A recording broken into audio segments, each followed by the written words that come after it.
નવા ઘરમાં ગમતું નથી. કોનો પ્રશ્ન મોટો છે? આપણે મોટા લોકોને સંવેદના જોડાયેલી કે સેફટી કેટલી છે, એને કોઈ બોલાવે ગમતું નથી, લપ્પન છપ્પન જીવતી નથી. બહુ લોકોની વાતોને ગણકારવી નહીં. એમને જે 1 અપ મળતું હતું ને એ મળવાનું બંધ થઈ ગયું. પણ એક વાસ્તુશાસ્ત્ર વાળો વચ્ચે ઘૂસી ગયો. મેં મારો ફ્લેટ કમૂરતામાં લીધો તો કાર ચોઘડિયામાં ગૃહ પ્રવેશ કર્યો હતો. આઈ એમ હેપી અને કોઈ તકલીફ નથી કે મારે ઘરની જોડે મંદિર જોઈએ. છોકરાઓ જયારે ફોરેન ભણવા જાય છે કે એક જણના ગાદલાની નીચે એટલા બધા જીવડા હતા. ફોટા તો બધા સારા જ મૂકવાના છે કે બુકિંગમાં લીધું અને પછી ન ગમ્યું ઘર તો વેચો ને તો એ ફાયદામાં રહું છું. તમારે 2 જણને જ રહેવું છે ને, તમે હોટલમાં રહેજો. નવા ઘરમાં સૌથી વધારે તમારો મિત્ર કોણ હોય છે? એક તો આપણું ફૂડ અને આપણા શોખ. એટલે એક ડિસ્ટન્સ બધે દેખાય છે. આપણે એક દેશમાં તો રહીએ જ છીએ, બધી ટાઈપના લોકો મળવાના છે અને એમાંથી જ રસ્તો મળવાનો છે.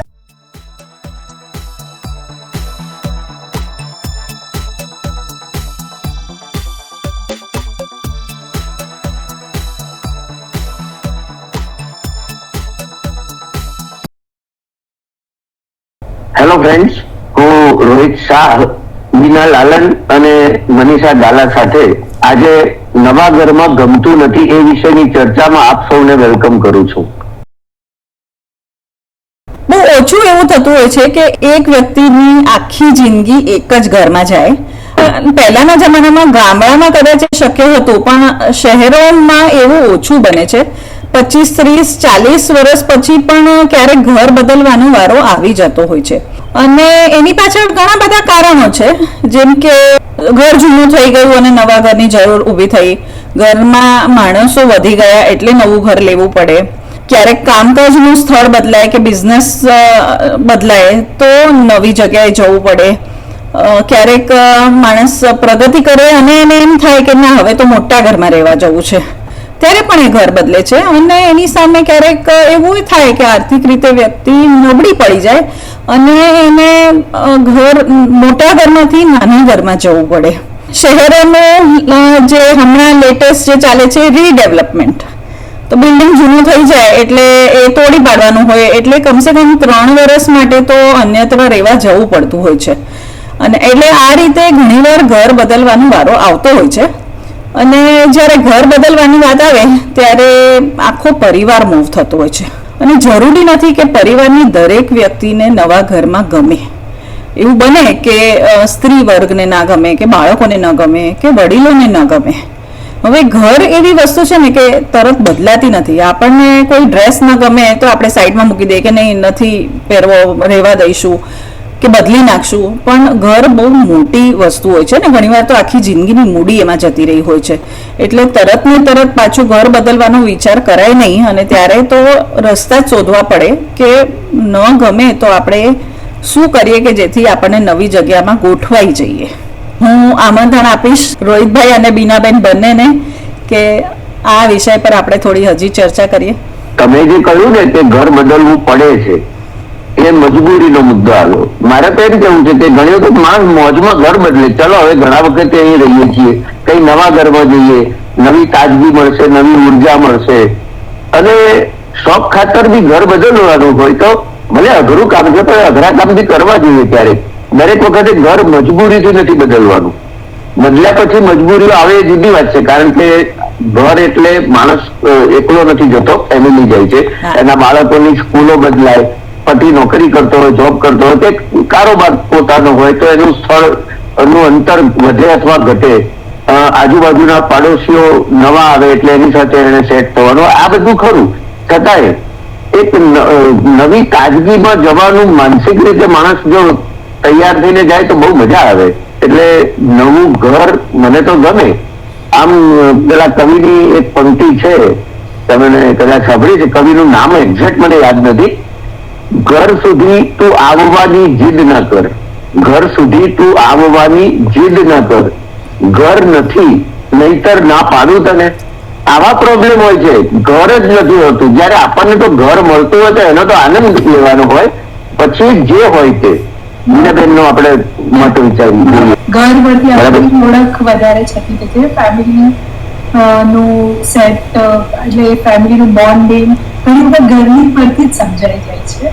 કે ફેમિલી કેવું છે, એટલે બહુ મોટો ભાગ છે. લગભગ તો નવા ઘરમાં જવું કેવું તો ખુશ તો હોઈએ જ છે લગભગ સારા કારણોથી, કારણ કે એક બદલાવ છે જે માણસને ગમે છે. હવે એની સાથે સાથે અંદર ઘણા બધા પ્રશ્નો ઉભા થતા હોય છે, એટલે એ પ્રશ્નોને પહેલા પ્રાયોરિટી આપવી પડે છે કે કોનો પ્રશ્ન મોટો છે.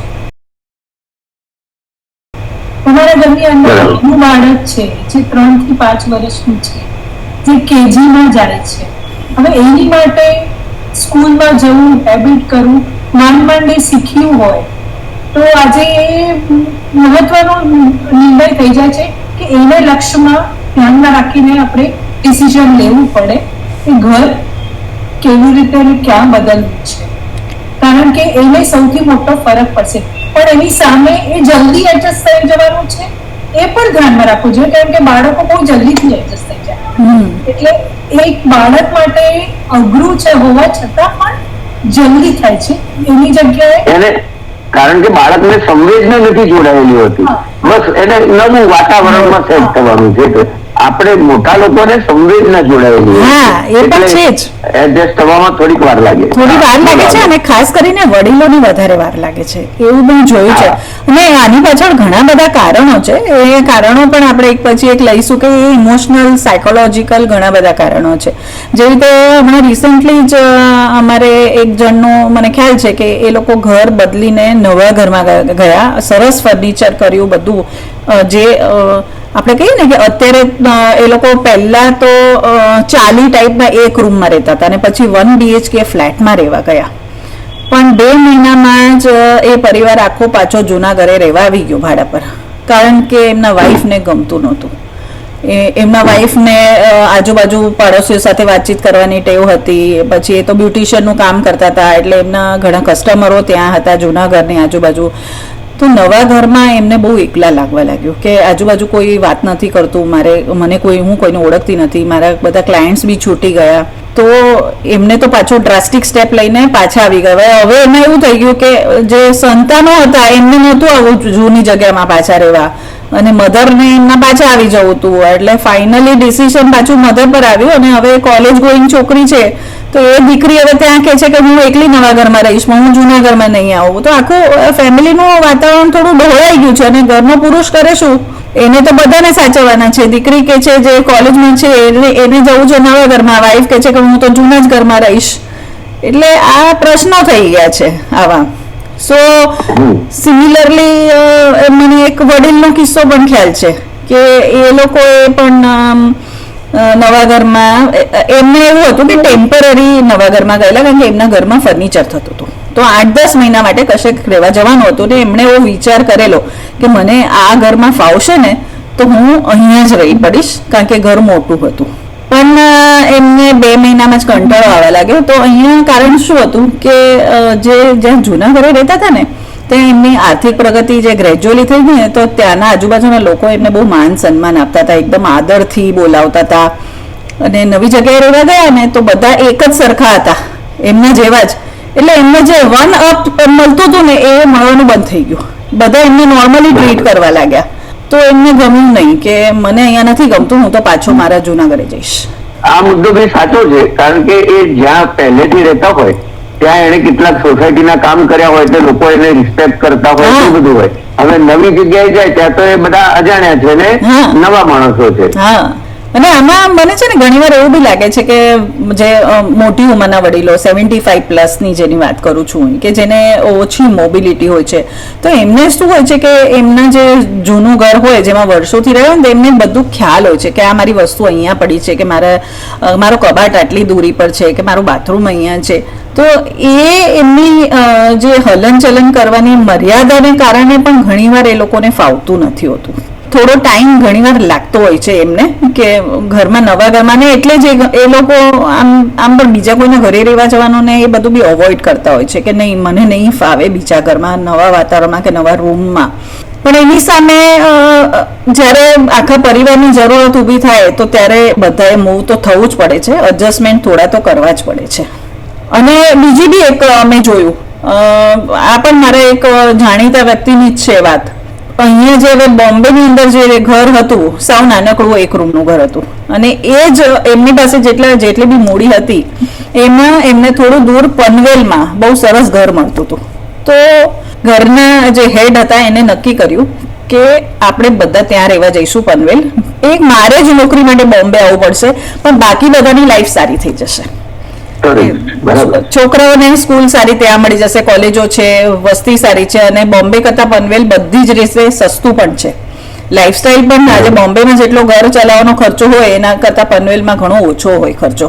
તો એમના માટે વિન વિન સિચ્યુએશન થઈ ગઈ કે ભલે એ રોજનું રોજ ટ્રાવેલ કરીને આવે છે 1.5-2 કલાક આવવાના લાગે, 1.5-2 કલાક જવાના લાગે, પણ એ એક જ વ્યક્તિ સફર થાય છે.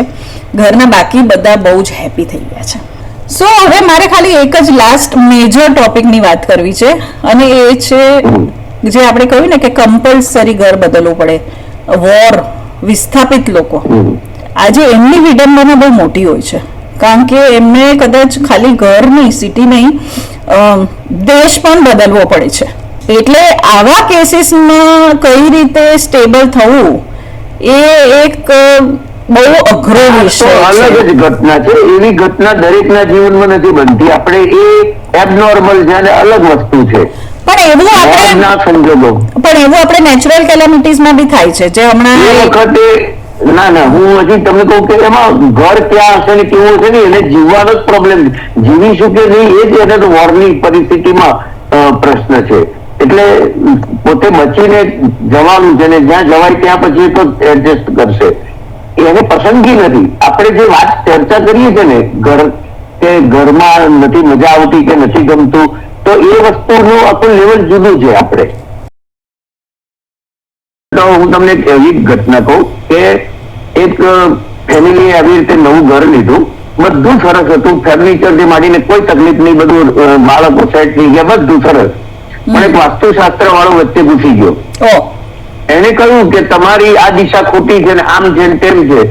હવે પેલા જે મહિલા હતા ઘરના એમને માનસિક રીતે આ ઉપદ્રવ શરૂ થઈ ગયો કે આ ઘરમાં આપણે બરબાદ થઈશું, દુખી થઈશું. કશું થયું નથી પણ થયા પહેલેથી એને આ ભ્રાંતિઓ ચારે બાજુથી ઘેરી વળી. એટલે આ વાસ્તુશાસ્ત્ર વાળાએ બહુ સુખી હતો, મને તકલીફ જ નહોતી કઈ, બધાને મજા આવતી હતી કે વાહ સરસ જગ્યા મળી ગઈ, નવું ઘર છે, બધું જ સરસ. પણ એક પેલી બીક મનમાં ઘુસાડી દીધી. એના કારણે પછી એને મારો પરિચય થયો અને મારે થોડીક વાત પણ કરવાની થઈ. મેં કીધું આ વાસ્તુશાસ્ત્ર મને બધામાં પડવાની જરૂર, તમને મજા આવે છે મહત્વનું છે. પછી મેં મારી વાત કરી કે મેં જયારે મારો ફ્લેટ લેવાનો હતો ને ત્યારે કમૂરતામાં મેં ફ્લેટ ખરીદ્યો હતો. અત્યારે જે જગ્યાએ હું રહું છું કમૂરતામાં આપણે કોઈ સારું કામ ન કરે. મેં મારો ફ્લેટ કમૂરતામાં લીધો હતો અને કાર ચોઘડિયામાં ગૃહ પ્રવેશ કર્યો હતો. મારે એ જોવું હતું કે આવું કરવાથી કેવું ખરાબમાં ખરાબ પરિણામ શું આવે છે, મારી સાથે વધારે ખરાબ શું થાય છે. અને તમે તો બંને મને ઓળખો છો, જાણો છો આપણે કે આઈ એમ હેપી અને કોઈ તકલીફ નથી. અચ્છા, તકલીફ તો પાછી બધાને હોય છે નાની મોટી, પણ જો આપણે એનું અનુસંધાન આ વાસ્તુ જોડે જોડી દઈએ, ધારો કે મને અહીં 2 વખત અઠવાડિયામાં તાવ આવે અને મને એમ લાગે કે આ વાસ્તુશાસ્ત્રના કારણે તાવ આવે છે, ઘરની દિશા ખોટી છે વગેરે, તો એ ભ્રાંતિના કારણે આવું થતું હોય છે. એટલે એના કારણે એને ઘર પ્રત્યે અણગમો થાય ને અહીં નથી ગમતું ને હવે આમ બદલી નાખીએ અને તે કરી નાખીએ. હવે આ રાતોરાત ક્યાં ઘર બદલવા જવું? પેલો વાસ્તુશાસ્ત્ર વાળો તો દિવાસળી સળગાવીને જતો રહ્યો. બરાબર છે. એટલે આવા બધા તત્વોથી સાવધ રહેવું પડે. પડોશીઓમાં પણ ઘણા લોકો આવું બધું કહેતા હોય, તમે આ બધું જોયું, મુહૂર્ત જોયું, આ કર્યું, કઈ જરૂર નથી યાર. આપણને મજા આવે એમ કરવું છે ને આપણને મજા આવે એમ જીવવાનું છે. મને આના માટે એક તમને એક સરસ વાત કહું. પેલો કાન ખજૂરો તમે કદાચ જોયો હશે, કાન ખજૂરો એને બધા બહુ જ પગ હોય, બધા 25-30 પગ હોય, એને એ આરામથી ચાલતો હોય. એક વખત કોઈ એને કહ્યું કે કાન ખજૂરો તારે આટલા બધા પગ છે, આટલા બધા પગ સાથે તારે ચાલવાનું તો તકલીફ નથી પડતી? પગ એકબીજામાં આમ અંટાઈ જતા નથી, ગંઠાઈ જતા નથી? કાનખજૂરો કે ના, હું તો મારી મસ્તીમાં ચાલુ, આટલા બધા પગ છે, મને તો મજા આવે, કઈ તકલીફ નથી. એટલે પેલા માણસે કહ્યું મારે 2 જ પગ છે તોય ઘણી વખત તકલીફ પડે છે ચાલવામાં, અને તારે આટલા બધા પગ છે, તું ચાલી શકે છે, બહુ વાત છે, મોટી વાત છે. પેલો માણસ ગયો અને પછી કાનખજૂરાને એના પગ હવે નડવા માંડ્યા. જે વાત અત્યાર સુધી એને વિચારી નહોતી એ બીજ એના મનમાં વવાયું કે આ નડવા જેવી વસ્તુ છે, તને હજી સુધી નડતી કેમ નથી, બરાબર એટલે હવે એને નડવા લાગ્યા. રાઈટ આપણને ઘણી વખત કહેવામાં આવે છે ને કે આમ થાય ને તેમ થાય, પછી થાય છે શરૂ, એ પહેલા આપણને કોઈ પ્રોબ્લેમ નથી હોતા. રાઈટ એટલે નવા ઘરમાં જઈએ તો એક વસ્તુ ધ્યાનમાં રાખવી કે બહુ લોકોની વાતોને ગણકારવી નહીં કે તમને ફાવે છે નથી ફાવતું એવો વિચારો કોઈ આપણા મનને શા માટે રોપે કે મને નથી ફાવતું એવો હું વિચાર પણ શા માટે કરું. મેં ઘણા ઘર બદલ્યા છે, બીનાલાલાને ઘણા ઘર બદલ્યા છે અને અમને આઈ ડોન્ટ નો, મને તો એવું ક્યારે બી થયું જ નથી કે ભાઈ અહીંયા નથી ગમતું કે નથી ફાવતું, કારણ કે આપણે એક પોઝિટિવ એટીટ્યુડ સાથે જ મૂવ થતા હોઈએ છીએ. હા, થોડો સમય લાગે એડજસ્ટ થતા, પણ એનો અર્થ એવો નથી કે નથી ગમતું. So we have to find the ways. જોવા જઈએ તો લિસ્ટ છે, એટલી ચીજો તો મને સારી મળે જ છે. મારા ઘરની બાજુમાં એક સરસ રેસ્ટોરન્ટ હોય જ છે, મારા પડોશી સરસ હોય જ છે, મારી ઘરની સગવડતાઓ બી બહુ સરસ અત્યાર સુધી જ્યાં સુધી મેં બદલ્યા છે ત્યાં સુધી દર વખતે મળી છે. તો હવે તો એક આટલું લિસ્ટ હું તો કોઈ પણ આવે ને એને કહી દઉં કે મારી પાસે આટલું ચીજ તો મને ખબર છે કે મને મળી જ જવાની છે. એક દેખાય છે કે આટલું બધું સારું હોય તો મારે મતલબ સારું જ રહેવાનું છે, એ સાથે આપણે આગળ વધીએ છીએ ને તો આખું અલગ છે. અને બીજું છે કે નવું હોય છે, બધી વાતાવરણ નવું હોય છે, એની સાથે ધીરે ધીરે એડજસ્ટ કરવાનું હોય છે. એક સાથે મને બીજા દિવસે ગમવા લાગશે એવું જરૂરી નથી, થોડોક ટાઈમ લાગશે. એટલે એ ટાઈમ આપવો અને કેવી રીતે આપવો ને એ પણ એ બહુ મહત્વનું છે. નવા ઘરમાં સૌથી વધારે તમારો મિત્ર કોણ હોય છે? એક તો આપણું ફૂડ અને આપણા શોખ, એ સાથે હોવા જરૂરી છે. રાઈટ. પછી જે એડ થશે એ એડિશનલ છે. તો ઘણી વખત એવું થાય કે એકાદ બે શોખ બી જીવનમાં હોવા જરૂરી છે. બહુ મોટી વાત છે આ તમારી, બહુ સાચી અને બહુ મોટી સમજવા જેવી વાત છે. અનુભવે બી મને ઘણું બધું સમજાય છે. ઘર બદલ્યા, શહેર બદલ્યા, દેશ બદલ્યા, એટલે ઘણું બધું કલ્ચર બદલાય, એ બધું પણ શું મારી સાથે ચાલે છે ને એ પણ એક જરૂરી છે કે આ તો મારી સાથે રહેવાનું જ છે. સાચી વાત. એક ઘરથી બીજું ઘરે જઈએ તો બધું છૂટી નથી જતું, થોડું ઘણું આપણી સાથે પણ આવે છે. તો શું સાથે આવે છે એ પણ એક બહુ મહત્વની ચીજ છે અને એને સાથે લઈ જવાની છે, એને નથી મૂકવી. બરાબર. ગમતી વસ્તુ આપણી સાથે હંમેશા રહે એવી વ્યવસ્થા આપણે કરવી જોઈએ. બસ નવું ઘર છે એટલે આપણને કઈક નવી મજા આવશે, નવી તાજગી આવશે, નવી ઉર્જા આવશે, એવી માનસિકતા સાથે જઈએ તો ખરેખર મજા આવે. કારણ કે આ સુખ તો મને જ મેં એક વાક્ય લખ્યું હતું કે સુખી થવા માટે શું કરવાનું, તો જીદ પૂર્વક દુઃખી નહીં થવાની પ્રતિજ્ઞા પાડવાની કે દુઃખી નથી જ થવું મારે. કોણ દુઃખી કરી શકે? બરાબર છે. એટલે ઘર નથી ગમતું એ માટે આપણી તે સજ્જતા જ જરૂરી છે. હા, બીજું મેં એ પણ જોયું છે કે જે લોકોએ પપ્પાના પૈસે ઘર લેવાનું છે, કાગળ કરવાના છે, એને ચરબી વધારે હોય છે, એટલે કે એની ગમાવો અણગમો એનું બહુ હોય છે, આ નહીં ચાલે, આમ નહીં ચાલે. પણ જે માણસે પોતે પરિશ્રમ કરીને માંડ એક ઘર વસાવ્યું હોય ને એને ખબર હોય છે કે આ ઘર કેમ બને છે. એટલે એને તો માનસિક તૈયારી હોય જે સંઘર્ષ વેઠ્યો છે ને, સંઘર્ષ વેઠ્યો છે એટલે એને ખબર છે કે આ પરિણામ ક્યારે આવે છે. એનું તો બાપના પૈસે એને જે કામ કર્યું છે અત્યાર સુધી, એટલે મારે તો આવા રૂમ ન જોઈએ, મારે રૂમમાં આમ એસી જોઈએ ને આમ જોઈએ ને, ઘણી બધી એની થાટ વાળી બધી બાબતની શૈલી હોય. એટલે એને ન ગમવાના કારણે મારે બાલ્કની આમ જોઈએ ને મારે આઉટલુક આવવું જોઈએ, મને બહાર આમ દેખાવું જોઈએ, ટેરેસ આમ જોઈએ, પડદા આમ જોઈએ. એટલે પડદા વગરના લોકો ઘરમાં સારી રીતે રહેતા હોય. એક ભાઈને મેં કહ્યું કે તમે ગરડા થશો શું કરશો? તો કે શું કરવાનું? મેં કીધું બાળકોને તમે વાર્તાઓ કહેશો કે એવું કરશો, એટલે કે બાળકો તો મને જોઈએ છે એટલે દૂર ભાગે. મેં કીધું ફિલ્મો જોવાનો શોખ ખરો? એટલે કે ફિલ્મોમાં શું જોવાનું, અત્યારે તો બધું વલ્ગરિટી આવું જ હોય છે, કઈ જોવાનું નહીં. મેં કીધું વાંચવાનો શોખ ખરો? એટલે કે થોથા ઉચકીને કરવાનું શું છે, વાંચીને કોણ વિદ્વાન થઈને, આપણે હવે ક્યાં વિદ્વાન થઈને શું કરવું છે? સંગીત નો શોખ છે તો કે રાગડા તાણવાની શું આપણે જરૂર છે? એને ભાઈને કશામાં રસ નહીં. મેં કીધું તું બસ અભિશાપિત આત્મા છે, તારી જિંદગી તું જ્યાં જઈશ ત્યાં તું તો દુઃખી થવાનો ને તારી જોડે જે હશે એ પણ દુઃખી થવાના. કારણ કે એને કશામાં રસ જ નથી. એનું એ ઘર ગમે ત્યાં લેશે ને, મોટા સ્વર્ગમાં હશે તોય, વૈકુંઠમાં હશે તોય એ દુઃખી જ રહેવાનો.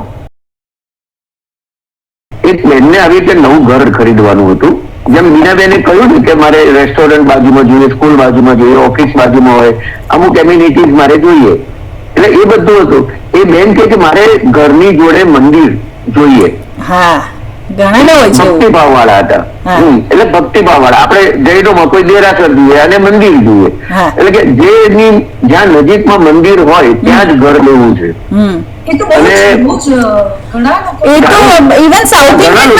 નહીં, મારો મુદ્દો હજી જુદો છે. એ બેને જીદ કરીને મંદિર પાસે ઘર લેવડાવી અને 3જા મહિનાથી એમણે ઘર બદલવાની ફરિયાદ ચાલુ કરી. કેમ? કારણ કે જેટલા લોકો મંદિરે આવે ને પરિચિતો, એ બધા ઘેર અમને પૂછવા કેમ છો બેન, કેમ છો. એટલે એમ કે આ બધા ભક્તો જે મંદિરે આવે છે ને એ પછી મારું ઘર ધર્મશાળા જેવું થઈ જાય છે. આખો દિવસ કોઈકનું કંઈક આવે, અહીં મંદિર આવે તો કંઈક વસ્તુ છે તો તમે રાખો ને, હું પછી હમણાં દર્શન કરીને લઈ જઉં છું. આ ત્રાસ બીજા લોકોને, બહારના લોકોને થવા માંડ્યો. અચ્છા, આખો દિવસ એને જુદા જુદા અવાજો આવે, કોઈ પેલા માઇકમાં ભજનો ચાલતા હોય, તે ઘંટારો થતો હોય, એ હવે એને ડિસ્ટર્બન્સ લાગવા માંડી. એટલે મારે એ કહેવું છે કે આપણે ઘર પસંદ કરતા પહેલા આપણા જે ખ્યાલ હોય કે મને આવું જોઈએ છે એની સાથે બરાબર એડજસ્ટ મનથી થવું જોઈએ, થઈ જવાનું. આવા બધા ઉપદ્રવ પણ હોઈ શકે પછી. ઘણી વખત સ્કૂલ નજીક હોય, હવે સ્કૂલો છૂટે ને એટલે બાળકોના હોબાળા ચાલુ થાય. ઘણી વખત બાજુમાં પાર્ટી પ્લોટ હોય. હવે નવરાત્રી જેવા દિવસોમાં તો માઇક ના ભૂંગળા ચાલે, કોઈના ત્યાં લગ્ન પ્રસંગ હોય, પાર્ટી પ્લોટમાં તો આ બધું હોય. હવે આમ પાછું ઘરની નજીક પાર્ટી પ્લોટ છે, આ બધું સરસ લાગે પણ એ જ વસ્તુ આપણને ત્રાસદાયક થઈ જાય. એટલે આવી બાબતો જે આપણે સામે ચાલીને ઈચ્છી હોય એ મેળવી હોય પણ પછી એમ થાય કે હવે આનાથી તો છુટકારો મળે તો સારું.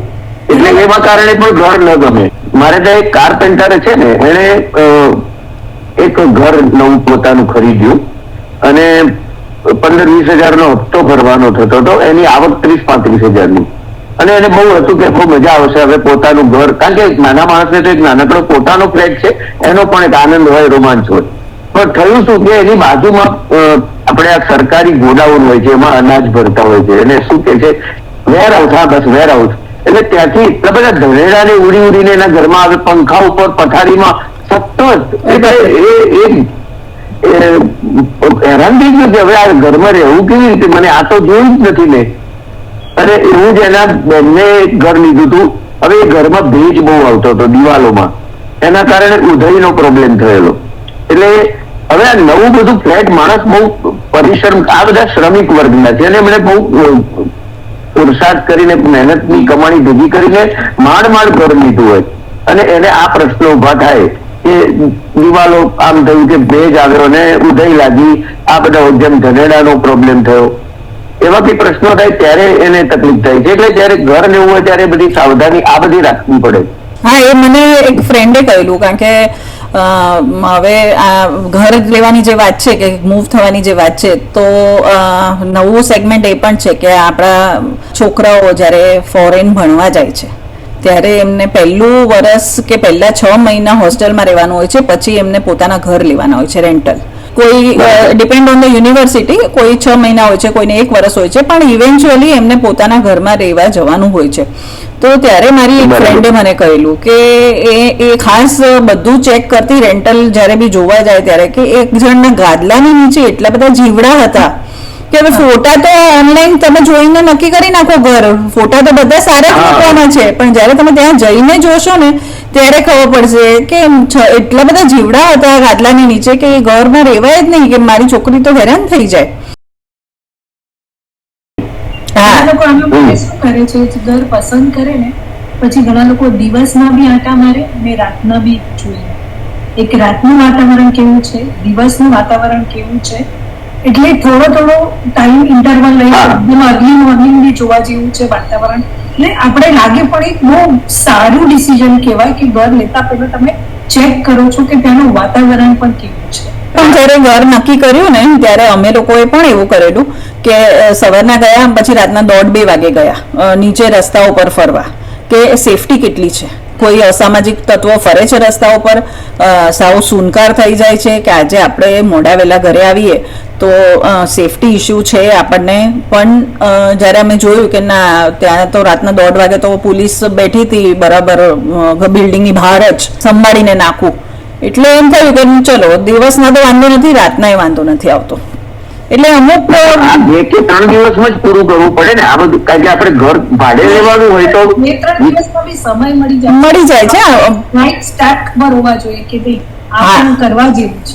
પછી ક્યારે કોમ્પ્રોમાઇઝ કરવું પડે એવું નથી કે આપણું બધું હા right. બરાબર છે.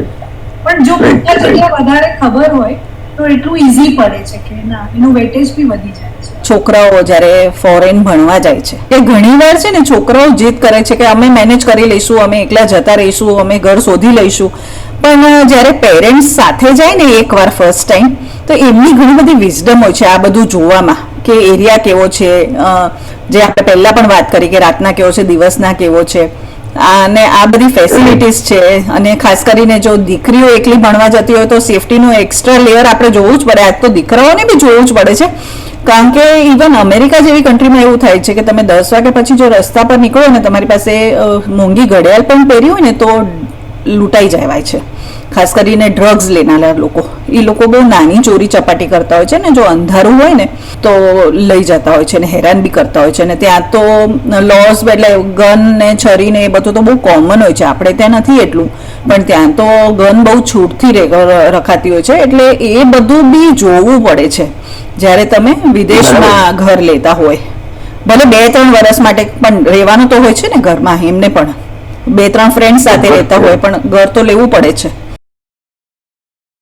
ઘણી વખત આપણે ખાલી ઉપરના પ્લાન પર બુક કરીએ છીએ, એડવર્ટાઇઝમેન્ટ આવી અને એનો પ્લાન તમને દેખાડ્યો તમારું ઘર આવું હશે, અને વર્ષ આપણે બધી જ પ્રોસિજરો કરી જે બી કરી તે, અને વર્ષ બંધાઈ જાય ત્યારે થોડું ડિફરન્ટ દેખાય.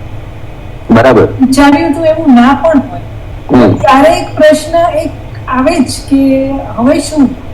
પણ ત્યારે આપણી કેવી માનસિકતા હોવી જોઈએ એના ઉપર થોડા આપણે વિચાર કરીએ કે એવું નથી કે તમને નહીં જ ગમે, થોડું ઓછું ગમતું હશે તો એને કેવી રીતે તમે પાછું નવી સરથી કે નવું કંઈક કરી અને એને ગમાડી શકો છો, એ તમારા આપણા હાથમાં છે. સો એટલે જસ્ટ અ કરેક્શન કે હવે કોઈ પણ બિલ્ડર જ્યારે વેચે છે ત્યારે ફક્ત પેપરના પ્લાન પર નથી વેચતા, એ લોકો સેમ્પલ ફ્લેટ બનાવે છે. એક્ઝેક્ટલી એવો જ ફ્લેટ બનાવે છે જેટલી જગ્યા તમને આપવાના છે, જેટલી દિવાલો બનવાની છે, જેટલા રૂમ્સ બનવાના છે. ફ્લેટમાં તો ઘણું બધું ડેકોરેટેડ છે. ડેકોરેશન તો એ આખી અલગ વસ્તુ થઈ ગઈ ને. જ્યારે જે ફ્લેટ મળે છે ને એ આખું સિમ્પલ.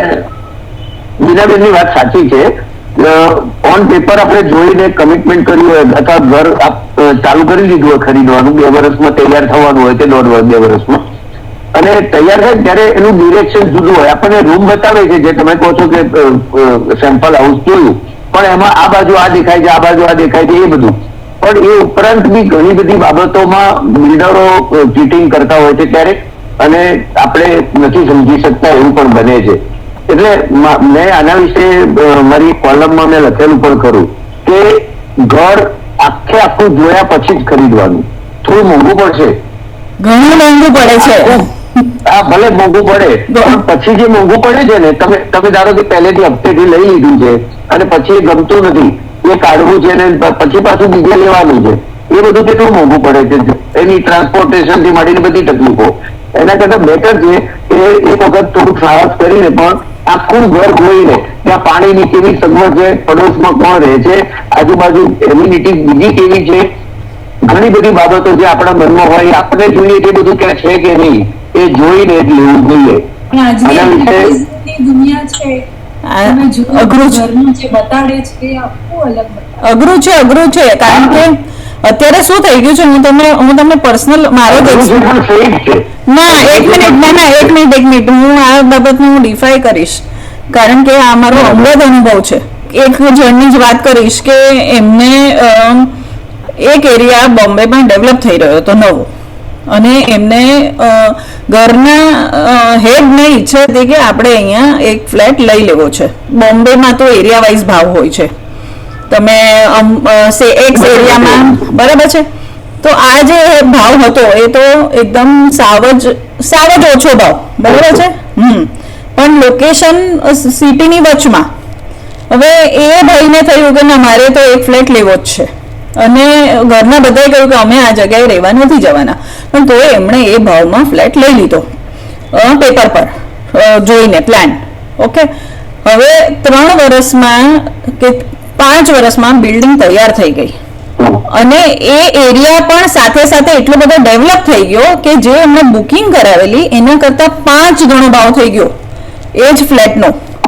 હવે એ 5 ગણો ભાવ થવાની રાહ જેને રાહ જોઈતી કે આખી બિલ્ડિંગ બનશે અને અમે પછી જોઈશું અને લઈશું, એ બધા રહી ગયા, કારણ કે જે 5 ગણો ભાવ ભરવાની છે ને તાકાત નહોતી પછી ફાઇનાન્શિયલી, અને કોઈને અંદાજ જ નહોતો આવ્યો કે આ વસ્તુ આટલી બધી ડેવલપ થઈ જશે અને આટલું બધું એનું અપ્રિસિએશન થઈ જશે.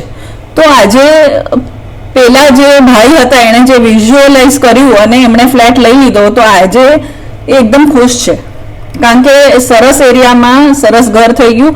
જો એમણે 5 વર્ષ રાહ જોઈ હોત તો એ ક્યારેય પોસિબલ થયું જ ના હોત.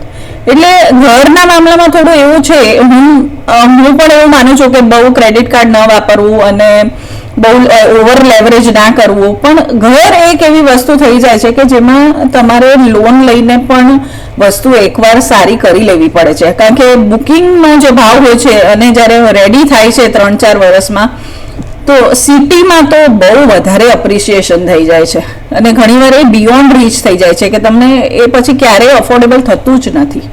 તો એવો રિસ્ક ઘરના મામલામાં થોડો લેવો પડે છે કે તમે હપ્તેથી લઈ લો કે બુકિંગમાં લઈ લો, અને એવું પણ થાય કે બુકિંગમાં લીધું અને પછી ન ગમ્યું ઘર તો વેચો ને તો એ ફાયદામાં રહું છું કે નથી રહેવા જવું. તમે જે કહો છો ને એ આર્થિક સંદર્ભમાં તમારી વાત સાચી છે, એક્સેપ્ટેબલ છે આર્થિક સંદર્ભમાં, પણ ગમા અણગમાની વાત આવે ને જયારે કે ભાઈ આ આપણે લીધું પણ પછી આમ થયું, આપણે આ જોયા વગર લીધું, ખોટું થયું, એ જે પસ્તાવો થાય, એમ કે થોડા પૈસા વધારે થાત પણ યાર મેં આ ખોટું કરી નાખ્યું.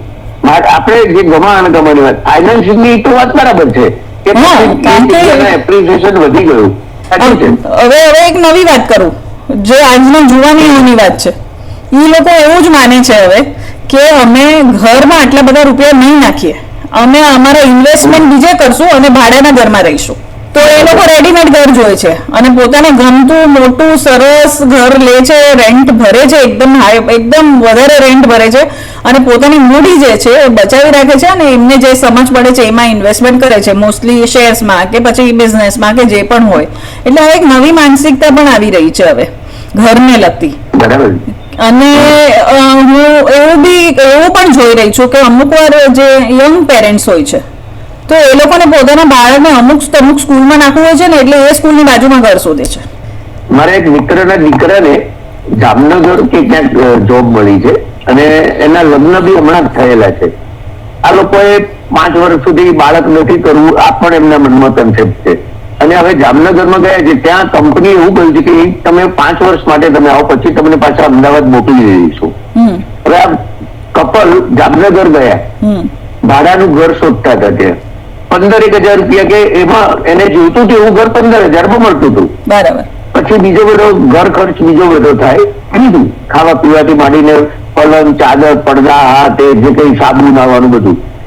પછી મારી જોડે ફોન પર વાત કરતો તો મેં એને કહ્યું કે તું કામ કર ને, ત્યાં સારી હોટલ છે, તમારે 2 જણને જ રહેવું છે ને, તમે હોટલમાં રહી જાઓ, ચાદર બદલવાની નથી, પેલો વેઇટર આવીને કામ કરી જશે અને 5 વર્ષ આમે તારે ત્યાં ઘરની તો જરૂર નથી, પછી તો તારે પાછું અમદાવાદ આવવાનું છે. આ કન્ડિશન હતી, એટલે એ તારે પાછા આવવાનું છે. તો રસોઈની કે સીધું સામાન ગોળ થઈ રહ્યો, ખલાસ છે, તેલ ખલાસ છે, કઈ ચિંતા જ નહીં. તો ત્યારે વીજળીનું બિલ ભરવાનું રહી ગયું છે કે ગેસનું કનેક્શન આજે આ છે તે, કોઈ પ્રોબ્લેમ નહીં. તું ખાલી 9 નંબર કે 0 નંબર દબાવો એટલે વેઇટર આવી જશે, તારું કામ થઈ જશે. અત્યારે હાલ એ રીતે રહી રહ્યો છે ટુડે. એ ત્યાં રહે છે અને કહે છે કે અંકલ તમે મને બહુ સારો આઈડિયા આપ્યો. પણ 2 જણા મજા કરે છે કે હું ઓફિસે આવું કે અમે કરવા નીકળી પડીએ, અમારા ઘરની કોઈ ચિંતા જ નથી ને. ઘરને તો પડોશ સાથે પહેલો સંબંધ છે. આ જે નહીં ગમવાને કારણે જૂના ઘરમાં આપણે લેબર સાથે બહુ હવે નવા સાથે થઈ શકાય, પણ એમાં સમય લાગે ત્યાં સુધી નથી ગમતું.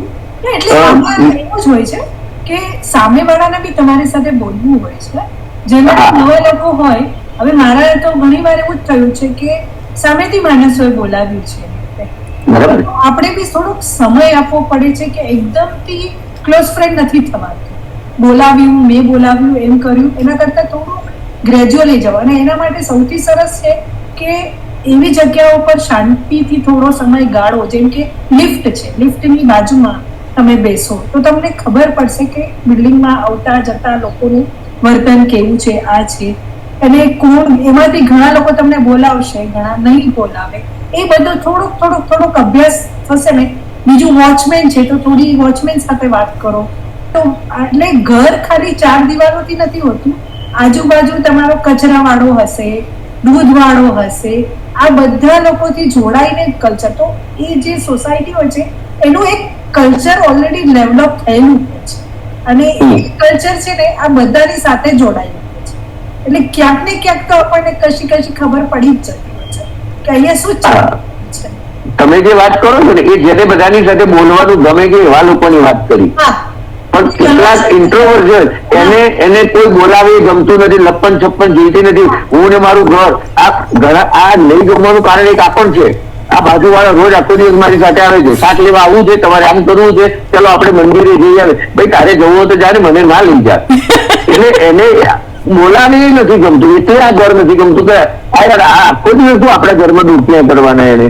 શા માટે આપણા ઘરની આવા પડે ને. હોવાના જ છે. એટલે એને હા, એટલે એવા લોકોને બધા બોલાવે એ નહીં ગમે, અને જેને બધા સાથે બોલવું છે એને ચૂપ રહેનારા લોકો નહીં ગમે. કારણ કે એટલે નહીં ગમવા માટેનું. ઇન્ફોર્મર હોય છે, એની પાસે હા. ઘણા લોકોની ટીમ હોય છે જે એની પાસેથી ઇન્ફોર્મેશન કરાવે કે આ નવી વ્યક્તિ છે કે નહીં. એટલે એક નવા વ્યક્તિ એવા વ્યક્તિને જ બોલે, અને એ અંદર ઘૂસી શકે એવા જ વ્યક્તિ હોય. અને તમારી મેસેજ બહાર પહોંચાતો તમને ધ્યાન હોવું જોઈએ. એટલે એ ટેકલ કરતા પણ આવડવું જ જોઈએ. એને એકદમ તો તમારી બહાર ઇમેજ પડશે કે તમે ખડૂસ છો. સો તમે જે પહેલા પાડોશીની વાત કરી, તો એ બાબતમાં પણ મારે તો થોડું અલગ જ છે. મને તો હવે બદલાતા ઘર સાથે પાડોશીનો કોન્સેપ્ટ જ ભૂસાઈ ગયો છે. બીકોઝ અમે લોકો ના એવું નથી એ કોન્સેપ્ટ જ ભૂસાઈ ગયો છે. કારણ કે ઇવેન્ચ્યુઅલી એવું થયું છે. એમાં અમારે જે પહેલું જે ઘર હતું તો એમાં અમારો પાડોશ બહુ સારો હતો, પણ પછી અમે ઘર બદલ્યું. 21 વર્ષ એક જ ઘરમાં રહ્યા પછી ઘર બદલ્યું, તો ત્યારે પછી I was working full day. એટલે મારી પાસે પાડોશીના ઘરે જવાનો ટાઈમ જ નહોતો, અને ત્યાં તો હું 2.5 વર્ષ જ રહી, એટલે પાડોશી સાથે કંઈ હળવળવાનું થયું નહીં. લગ્ન થયા, 2.5 વર્ષ બીજા ઘરમાં રહી, નવા સેટ, હજી ઘરમાં જ માઇન્ડ સેટ થતા હોય તો પાડોશીઓમાં તો જવાય જ નહીં. અને એ એટલી મોટી બિલ્ડિંગ હતી ત્યારે તો એવો ખ્યાલ પણ આવ્યો કે પાડોશીઓને તો ઘરમાં વધારે પડતો રસ છે. અને એ મેં ઘણી જગ્યાએ જોયું છે કે નવી બહુ હોય ને ઘરમાં તો પાડોશીઓ વધારે ચંચુપાત કરતા હોય, દરેક વસ્તુ ખણખોદ કરીને ખોદાતા હોય, શું થયું પછી શું થયું પછી શું થયું, શું કરે છે. એટલે ત્યારે પણ એમ થયું કે ના, અત્યારે પાડોશીઓ સાથે બહુ ભરવાનો સમય નથી. અને પછી તો અમે પ્રાઇવેટ બિલ્ડિંગમાં ગયા. પ્રાઇવેટ બિલ્ડિંગમાં તો પાડોશીઓ હોતા જ નથી, બધા રિલેટિવ્સ જ. અને હવે અહીંયા આવ્યા છીએ તો એ પાડોશીનો કોન્સેપ્ટ તો જોતો જ રહ્યો છે. અને અહીંયા પણ મોરલેસ ઇટ ઇઝ વેરી કોસ્મોપોલિટન. અને સોસાયટીનો બી ફરક પડતો હોય છે કે તમે કેવી સોસાયટીમાં રહો છો, એના બી પ્રોઝ અને કોન્સ હોય છે.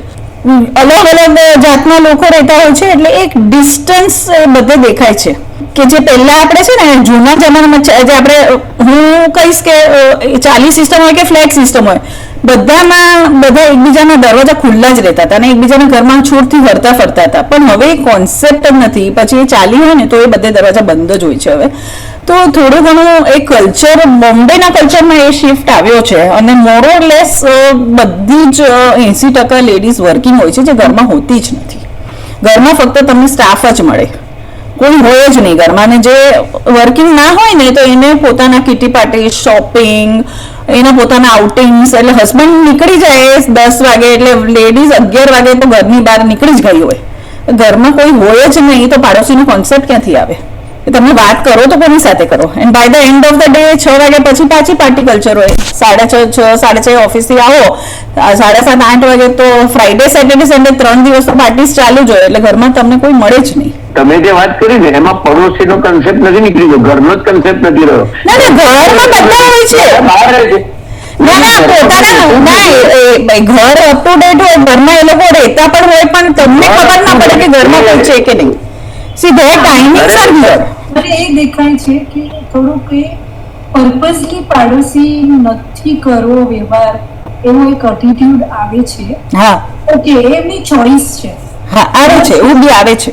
એમાં પાડોશી કેવા છે એ બાબત પણ ડિપેન્ડિંગ છે કે સારા પાડોશમાં હોય ને તો એની સાથે સંબંધ રાખવાની મજા છે. મને બહુ બધા અનુભવ છે એવા. અમને પણ અનુભવ બંને જાતના છે, પણ જે કલ્ચરલ શિફ્ટ ની હું વાત કરું છું કે હવે છે ને એ જ વ્યક્તિઓ જો સેમ માણસો પણ જો મારી બાજુમાં હવે રહેતા હશે તો એ લોકોના દરવાજા હવે બંધ રહેવાના છે.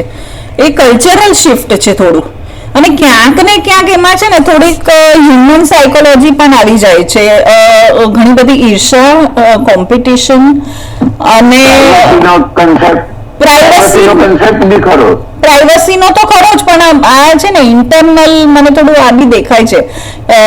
ઇન્ટરનલ કોમ્પિટિશન, પોતાને બીજાથી ચડિયાતા પુરવાર કરવાની.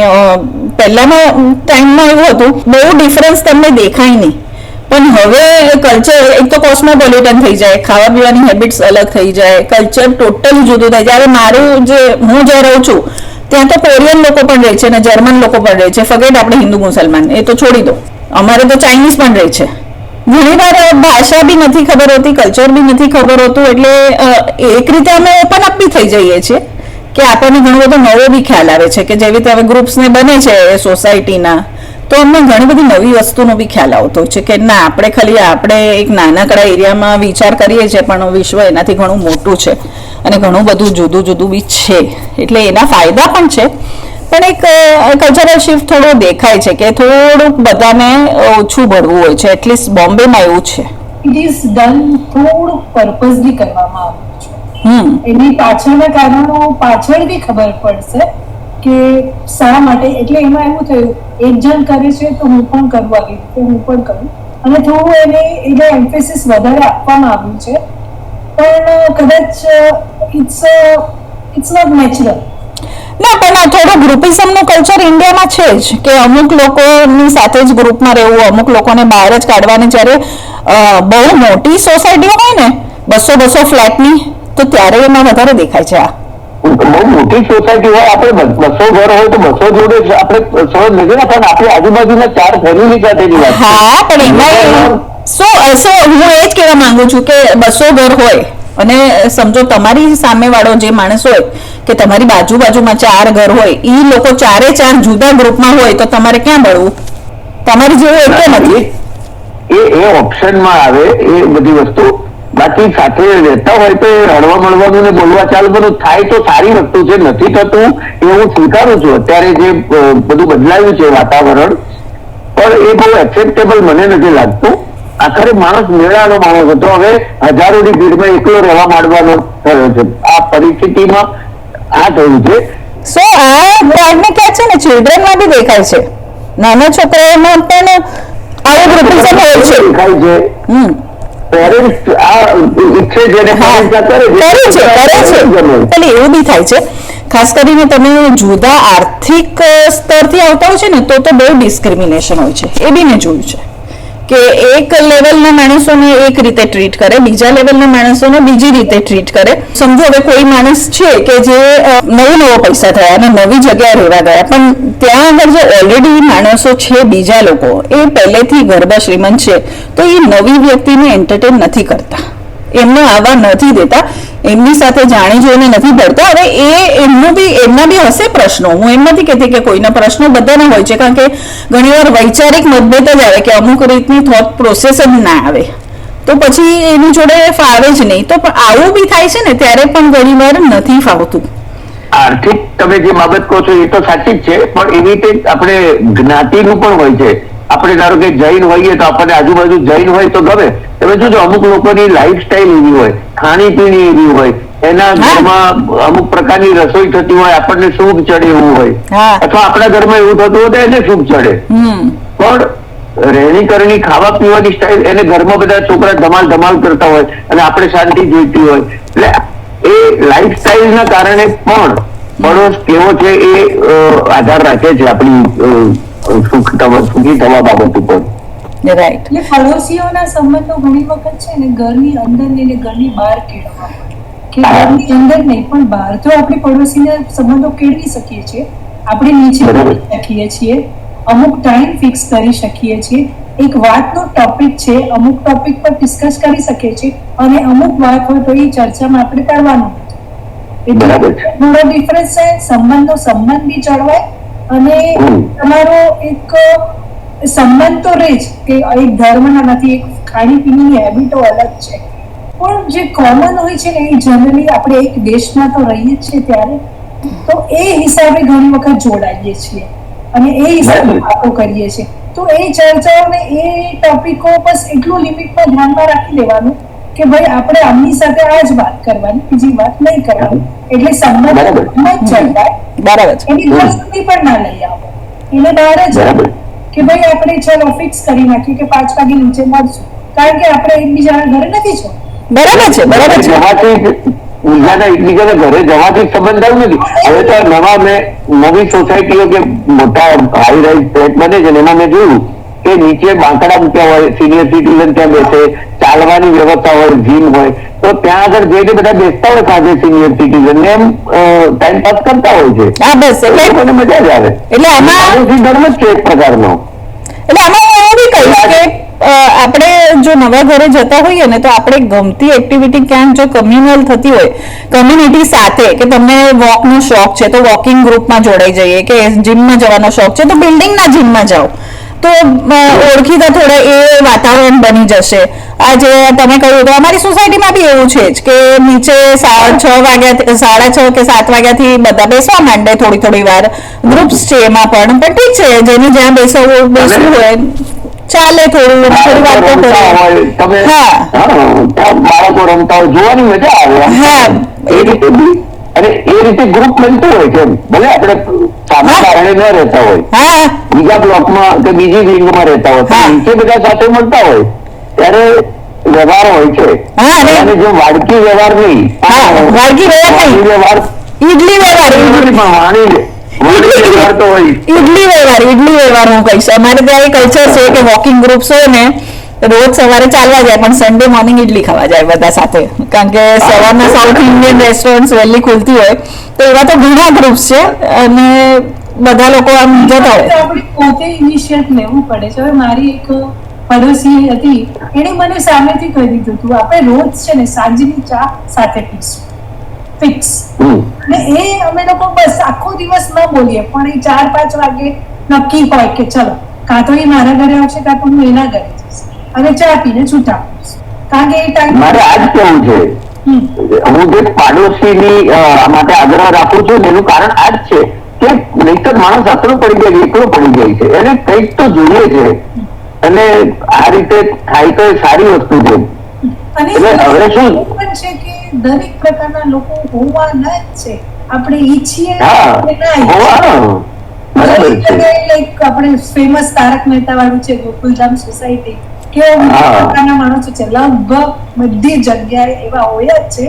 ઘણાને આગળ લાવવું પડે, ઘણાને પાછળ લાવવું પડે ને આપણે એડજસ્ટમેન્ટ કરવું પડે. અને એમાં જ મજા આવે છે, કારણ કે ભલે તમને એક વ્યક્તિ ગમતું પણ ન હોય પણ તમને કશું નવું જાણવા તો મળતું જ હોય છે દૂરથી ઘણી વખત, કે હા અચ્છા આવું છે, આમ ચાલતું હોય, અરે આમ થતું હોય, અચ્છા એવું તો નવું શીખવા કે દરેક જગ્યાએ બધા મળવાના છે, બધી ટાઈપના લોકો મળવાના છે અને એમાંથી જ રસ્તો મળવાનો છે. Okay, so any concluding comments from anyone? Concluding comments આજની ચર્ચામાં સૌથી વધારે એ લાગ્યું કે ઘર બદલાય છે, એના પ્રોઝ અને કોન્સ બંને છે. અને જો તમારે દેવું છે તો નક્કી કરી લો કે હવે કદાચ આપણે જે ધાર્યું હશે એ નહીં પણ થયું હોય તો આપણે બદલાવી શકીએ છીએ માર્ગને, ઘર બદલાવ્યા કરતા એક કોશિશો આપણે કરી શકીએ છીએ કે ક્યાં આપણે અટકીએ છીએ, શું નથી ગમતું, મોટું ડિસિઝન કે ઘર બદલી જ નાખવું એના કરતા બીજું ઘણું બદલી શકાય છે એ રસ્તો પકડીએ તો કદાચ બધા માટે એ સારું પડશે. હા, અને નવું ઘર નક્કી કરતી વખતે એની પહેલા થોડીક આપણે એક્સરસાઇઝ કરી લેવી જોઈએ કે અમને કેવું જોઈએ છે. હા, પછી તો હું તો એવું બી માનું છું કે ઘર એ બહુ નસીબની વસ્તુ છે. ઘણીવાર બધું જ આપણે કરીએ ને તો એ ક્યાંક ઊંધું પડી જતું હોય છે, એવું નથી.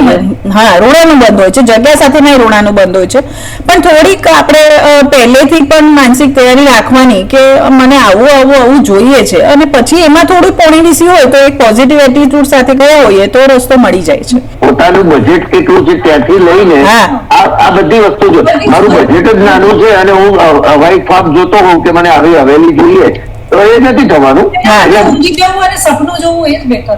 હા, એક રાત સુઈ જાવ અને સપનું માણી એક બેડરૂમ નો ફ્લેટ પણ એના માટે હવેલી જ હોય અને હવેલી સમજીને જ એને જોવાનું હોય. બાકી તો હવેલીમાં કોઈ સુખ છે એવું નથી હોતું.